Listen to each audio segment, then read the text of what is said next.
Alrighty, hey you guys. I read the writing science in plain English and I found a variety of things that were useful and interesting in chapters 1 through 5. I would say for chapter 1, the fact that there has to be a whole chapter saying why we need to write science journals, anything related to the discipline of science in plain English, just blows my mind because you would think that people that are so educated would be smart enough and or know to do that. But I think we're all used to reading journals that are so complicated. And the book even says in this first chapter that while, science writing has been exploding in quantity, it hasn't been exploding in quality. And so that's just the scientific writing of today. So that's why this author teaches a course on the importance of that. I think definitely in this first chapter, the fact that they need an expert, aka Anthony Wilson in this case, to describe the students in the science field and in science alike. The fact that they need to be described, at least this is how he describes it, that they have to write in plain, simple English.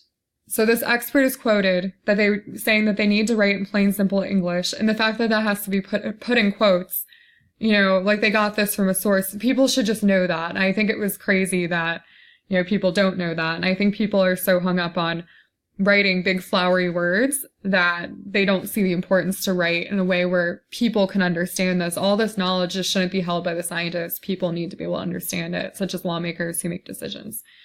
The second chapter was pretty useful. I understood about choosing an audience already. I'm actually minor in English and I've had to do like a variety of writing for audiences and different kinds of writing, different styles. But choosing the type of register to use and learning about the kinds of registers and when to use them, that was pretty interesting and useful. And also learning about the abstract register, which is writing in those complicated words. I really didn't know, that was a kind of register, but it is. And the fact that we do that as scientists all the time was kind of cool. In the third chapter, just the fact that using anecdotes in science writing, in English, which is what I do a lot, considering I minor in it, that's pretty common, but I would not have thought about telling stories in a journal. But it does tell you about using the active voice and when, it's appropriate to use passive. So that was interesting. In the fourth chapter, actually the third chapter deals with using action verbs, my mistake, action verbs, and talks about how to avoid using abstract words. The fourth chapter is actually about active voice, which is really hard to do, and when to use that passive voice. The fifth chapter, what I found interesting was about, choosing the right words to use, which is pretty, obviously you do need to do that. But, my dad, for example, who's extremely smart, believes that if you don't know, he uses all these archaic English words, and he looks at me and says, well, you don't know English if you don't know them, but the reason why we have language is so that we can communicate. And so I think words are archaic for a reason. If we're not using them correctly, we're not communicating, we're not able to use language. And I think that that's, I think for a lot of scientists, they just think that they have to use those complicated words to look smart, but, they also need to communicate with that audience. They also in this chapter mentioned about, how scientists like to change up the terms in papers, because they don't want to make their papers sound boring and repetitive, but it actually talks about keeping the terms the same because it's really easy to confuse the readers by using different terms, especially if they're not extremely well versed in your research. So I'm combining the video. So I'm combining parts 1 and 3. So clearly I just mentioned what I found useful and interesting in the textbook, Writing Science in Plain English. Now I'm going to show what I did to search for 2 sources related to, membrane attack complex component perforin, MACPF proteins. So the first thing that I did is I went to the RU database. So I'm going to type that in, RU library.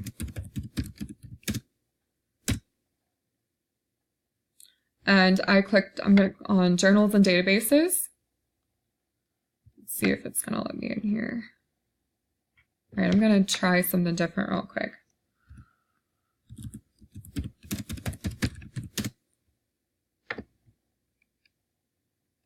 Okay, so now I'm logged in and using academic Search Complete. That one's pretty popular because it just has a range of so many subjects. So in this database, I'm going to type in MACPF, proteins.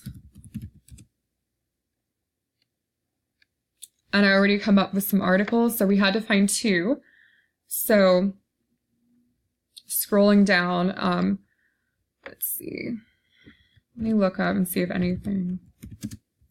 All right, so we had to deal with the attack complex. So I already put in Control F for find. So to make this search easier, I already see something that has to do with the attack complex, perform, which is what we need to find. So here's Article 7, and I can click on that. And then a second resource, I don't see attack complex specifically. I can find something that's related on the same database. And if not, I could go back using the same library databases and try something different. But maybe looking at the effects, so the third one, the effects of MACPBF on the lipid membranes, I'm sure that might have something about attack protein complexes. Okay, because that seems very, very related.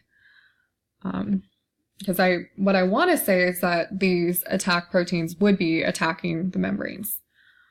Possibly, but I have to learn more into it. So it'll be exciting to read these articles. Anyway, so this is what I did to find 2 articles or 2 related articles to the topic using Root Library databases. And then I also just explained my summary of what I found useful and interesting in the book. All right, have a great night or a great day whenever you see this.